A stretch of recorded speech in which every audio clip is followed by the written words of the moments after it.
ambil jurusan matematika. Wah, matematika. Keren. Halo everyone. Balik lagi di channel YouTube aku. Di video kali ini aku nggak sendirian nih. Aku bersama Kak Nafis. Bisa disapa terlebih dahulu tuh teman-teman. Halo teman-teman semuanya. Oke, jadi di video kali ini kita akan mengulik mengenai PPG. Apa itu PPG? Kemudian proses pendaftarannya bagaimana, benefitnya apa aja gitu. Bisa perkenalan terlebih dahulu, Kak? Oke semuanya, perkenalkan nama saya Jamiatus Solihati Nafisah. Saya biasa dipanggil Nafis gitu atau Kak Nafis gitu ya. Oke, untuk kesibukannya saat ini apa nih, Kak? Untuk saat ini sambil nunggu wisuda ya Kak, karena saya belum wisuda. Sama sambil nunggu pendaftaran P3K itu saya mengisi dengan mengajar di SMP. Kebetulan seperti itu. Kak Nafis ini ikut PPG kapan ya, Kak? Saya ikut PPG gelombang 1 tahun 2023, berarti tahun lalu Kak. Untuk PPG-nya di mana, Kak? Saya PPG-nya itu di Malang, di Universitas Negeri Malang Kak. Untuk di sana itu ngambil apa nih, Kak? Saya ambil jurusan matematika. Wah, matematika. Keren. Iya. Keren. Ini kakaknya asal Malang atau dari mana nih, Kak? Kalau saya sih aslinya dari Blitar Kak. Dari Tapi Blitar. jadi kan nggak semua kampus itu bisa nerima PPG, terutama matematika ya Kak. Jadi ada di setiap kampus itu cuma nerima apa gitu. Jadi kalau yang matematika adanya di Malang gitu. Oh, nggak semua tempat itu ada prodinya gitu ya? Gitu. Terus langsung nih ya, Kak. Apa itu PPG ya, Kak? Terus perbedaan antara PPG dan S1 itu apa? Oke, kalau PPG sendiri itu kayak program ya Kak. Program untuk mencetak guru yang lebih profesional. Nah itu program dari pemerintah, jadi kita itu dapat beasiswa gitu Kak. Nah kalau untuk bedanya sama di S1, kalau di S1 itu kita lebih banyak teori, prakteknya cuma sepersekian persen gitu. Terus aku kan baca-baca nih, Kak. PPG itu ada yang prajabatan sama dalam jabatan. Terus apa perbedaan antara kedua itu? Kalau prajabatan itu sendiri itu dikhususkan untuk calon guru, jadi belum menjadi guru, masih fresh graduate gitu Kak. Jadi itu bisa daftar PPG prajabatan. Kalau untuk yang dalam jabatan itu untuk guru-guru yang biasanya sudah masuk Dapodik. Nah itu nanti ada panggilan untuk bisa ikut PPG gitu Kak. Berarti Kak Nafis ini masuk ke prajabatan ya? Iya, kalau saya prajabatan Kak. Oh gitu. Gitu tuh berapa lama tuh? Kalau untuk PPG sendiri ya, kalau prajabatan itu sekitar 1 tahun. Kalau untuk yang dalam jabatan itu lebih sedikit lagi Kak, 4 bulan. Itu bisa selesai. Cuma 4 bulan? Iya. Nah, itu sudah diatur dari sananya Kak. Jadi Gitu tuh. 4 bulan. Gitu tuh tugasnya banyak nggak di sana itu? Ya, tugasnya banyak. Terus kan kita juga kayak lebih banyak ke PPL-nya Kak, prakteknya. Gitu. Jadi kalau dulu di S1 kan kita semester 1 sampai semester 6 kita teori. Kemudian prakteknya bisa di semester 7 atau 8 gitu kan Kak. Nah kalau di PPG ini enggak. Jadi kayak seminggu ini teori, kemudian minggu depannya kita sudah disuruh prakteknya aja. Oh berarti selang-seling gitu ya? Iya, selang-seling. Tapi itu tergantung kebijakan kampus sama prodinya, soalnya beda-beda Kak itu. Terus untuk teori dan praktek itu seimbang gitu ya? Seimbang Kak. Jadi kayak, tapi kalau dirasakan itu emang lebih capek karena banyak PPL-nya. Tapi sebenarnya sama aja. Sama aja. Kan? Iya. Terus nih kalau misal sekarang lagi ngajar terus ikut PPG, kira-kira bisa nggak ya Kak? Kalau sekarang lagi ngajar itu sudah masuk Dapodik apa belum Kak?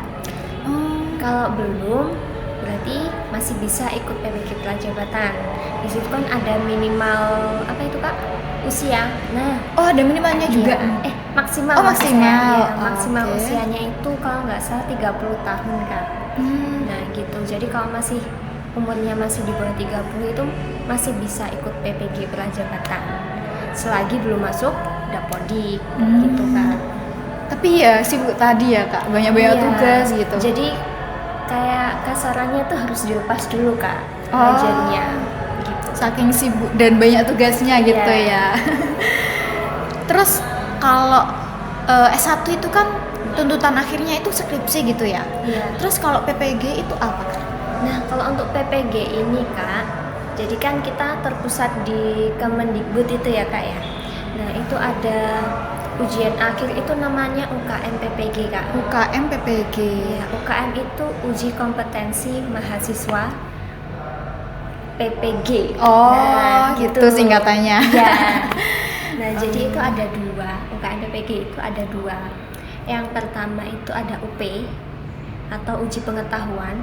Jadi kita diuji pengetahuan kita, bisa teori kita, konten kita. Tapi lebih banyak itu kayak studi kasus gitu Kak. Jadi misal ada kasus gini, terus penyelesaiannya gimana kayak gitu. Kemudian yang kedua itu ada UKIN. UKIN itu uji kinerja. Nah, dimana kita nanti harus membuat video kita ngajar full, nggak boleh di-cut gitu Berarti Kak. dari awal sampai akhir Iya, di video dari gitu. awal salam sampai akhir salam. Nggak boleh ada cutnya. nggak boleh diedit Kak. Nah, sebelum buat video itu kita harus buat ini Kak, namanya RPP. Kalau dulu RPP ya, kalau sekarang modul ajar. Nah, jadi nanti harus sesuai modul ajar yang kita buat sama video kita. Wow.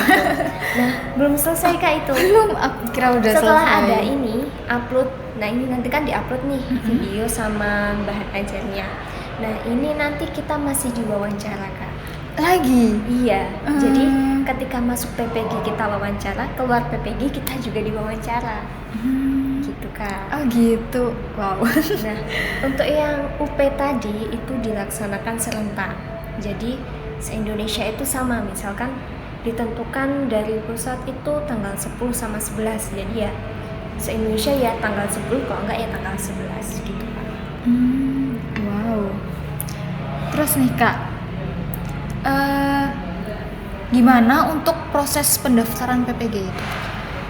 Untuk prosesnya sendiri itu kita bisa mendaftar di apa ya Kak namanya? Nanti bisa cari informasi di ppg.kemdikbud. Nah, Oke, itu. ppg.kemdikbud. Atau di kalau sekarang kan banyak yang punya Instagram ya. Nah, itu nanti bisa di-follow. Nah, Oke, itu follow ya, nanti, guys. itu nanti di situ udah di-share semuanya, kapan pendaftarannya, kemudian kapan jadwal di apa itu namanya? Ujiannya. Itu sudah ada. Oh, udah lengkap ada itu. tabelnya, iya. Jadi stay tune aja di situ. Stay tune, jangan lupa follow ya. Biar gak ketinggalan infonya. Iya.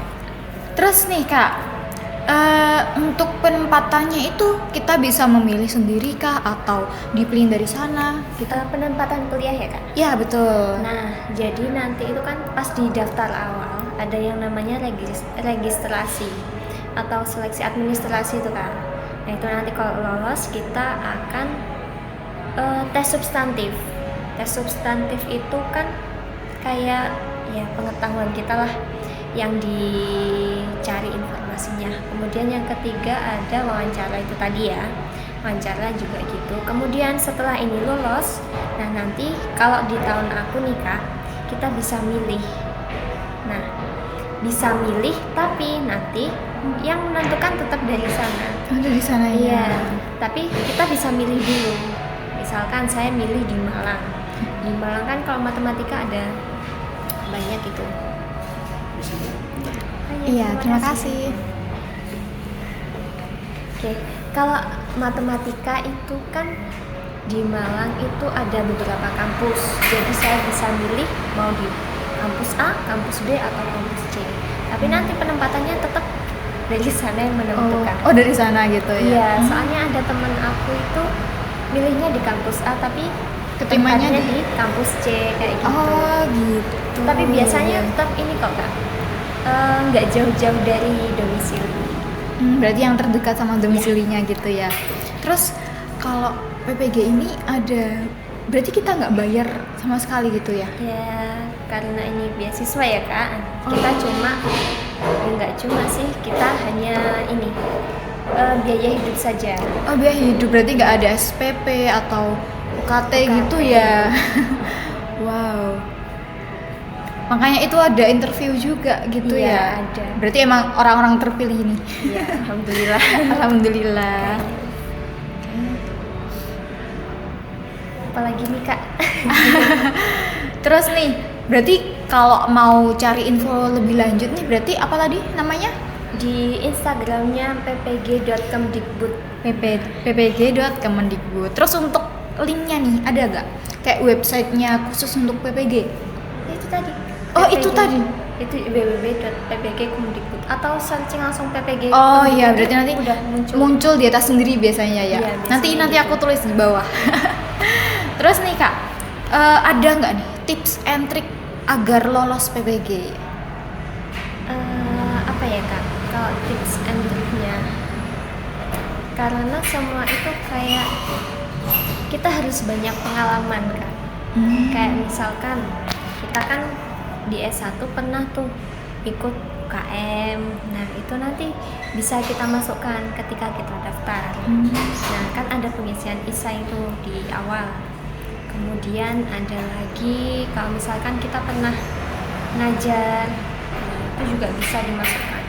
Soalnya kenapa Kak? Kalau wawancara, terutama wawancara ya Kak, ini yang dikupas itu adalah pengalaman kita, pengalaman berorganisasi, ketemu orang gimana, kayak gitu, cara kita menghadapinya gimana, kalau kita ada masalah kita harus gimana, kayak gitu Pak. Oh, berarti ini apapun pengalamannya itu dimasukin aja Iya. gitu. Mau organisasi, ngajar, apapun itu pokok bermanfaat gitu ya. Iya. Oke. Ini nih Kak, pertanyaan terakhir. Apa semua jurusan itu bisa daftar PPG? Terutama buat jurusan yang bukan pendidikan. Oh itu ya Kak. Kalau itu bisa dicek linearitasnya dulu Kak. Jadi sebelum kita daftar PPG itu kita bisa cek dulu linearitas jurusan kita. Contohnya gitu. nih, aku sendiri emang bukan dari jurusan pendidikan dulu S1-nya. Oh, saya kira berarti apa nih? Kalau saya dulu matematika murni Kak. Oh, alah, berarti bukan pendidikan matematika gitu ya. Gitu. Jadi nanti bisa dicek linearitas atau bisa langsung searching aja Kak, itu nanti cek linearitas PPG. Nah, itu nanti bisa kalian masukin jurusan kalian apa. Nah, itu nanti kalau ada linearitasnya bisa ikut PPG. Wih, gitu. Jadi buat teman-teman yang ingin jadi guru bisa mendaftar PPG begitu ya. Buat teman-teman nih yang masih bingung nih mengenai PPG, gimana-gimananya, itu bisa komen di bawah atau DM Kak Nafis. Apa IG-nya Kak? Nafis_Hasyim. Oke, terima kasih buat teman-teman yang sudah mendengarkan podcast kali ini tentang PPG. Semoga obrolan kita kali ini bisa memberikan manfaat, terus juga memberikan gambaran lebih jelas nih tentang PPG begitu. Jangan lupa buat calon guru di luar sana tetap semangat dalam menempuh pendidikan ini. Tantangan mungkin tidak mudah, tapi ingatlah bahwa suatu profesi guru adalah panggilan hati yang akan memberikan dampak yang luar biasa, terutama untuk negara ini. Sampai jumpa di episode berikutnya dengan topik yang pasti gak kalah menarik. Tetap dengarkan podcast kami dan jangan lupa untuk share ke teman-teman lainnya dan mungkin juga membutuhkan informasi mengenai ini. Terima kasih. Dan terima kasih juga nih Kak buat Kak Nafis untuk sharing-sharingnya kali ini. Terima kasih juga buat teman-teman sudah menonton sampai selesai. Bye bye, sampai jumpa lagi.